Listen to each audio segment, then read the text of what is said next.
各位媒体朋友，这一次我们出访的主要的目的是在参加昨天在斯瓦基兰所举行的双庆的仪式哦。那同时呢，我们也利用这个机会来慰劳我们辛苦打拼的台湾的乡亲哦。那行程很紧凑，我们目标也完成。那么大家如果对这次出访还有一些问题的话呢，我们等一下可以来一起讨论。那我想这几天大家都可以感受得到我们斯瓦基兰的恩斯瓦蒂国王的热情的接待哦。那么在这之中，我们可以感受到我们两国的邦谊事实上是相当的稳固哦。那友谊的维系，除了是长久的累积，也要看未来的发展。那我跟恩斯瓦蒂三世国王陛下会面的时候，他说他非常期待能够跟我们台湾能够发展更多的经贸的关系。那我也告诉他，上个月我们的经贸谈判办公室已经准备好，要对使国开放牛肉、蔗糖跟松木以及在莫桑比克海域所捕获的海产的进口，能够这些产品呢都可以进口到台湾。那当然，进口的前提要件是要符合我们检疫的规定啊。同时，我们双方也同意要签署 ECA， 也就是经济合作协定，那么提供关税优惠。那相关的细节要看后续的谈判的过程，但是我们会开始积极的来处理啊。那么此外，我们也鼓励台商把这里当作非洲布局的起点。那么这次随船访问的华南银行林之言副董事长就跟我们说，华南银行考虑要来斯瓦基兰设立分行。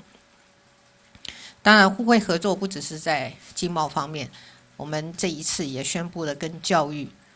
跟农业有关的2项计划哈。一个是扎根教育计划，我们会提供100个奖学金的名额，帮助当地优秀的但是清寒的学生在我们一起去过的这个 Scott 这个技术学院完成3年的学程那在另外一方面呢，我们还有一个计划这几天我也都谈过的，叫做温室计划我们会选定4个偏乡的区域，为当地的妇女提供一系列从育苗到产销的训练，让这些妇女成为经济培力跟农业推广的种子。那么前天我们参访了史经政府医院，那么跟我们一起来的北医附设医院的陈瑞杰院长就说，我们要给离家万里的医疗团更足够的支持。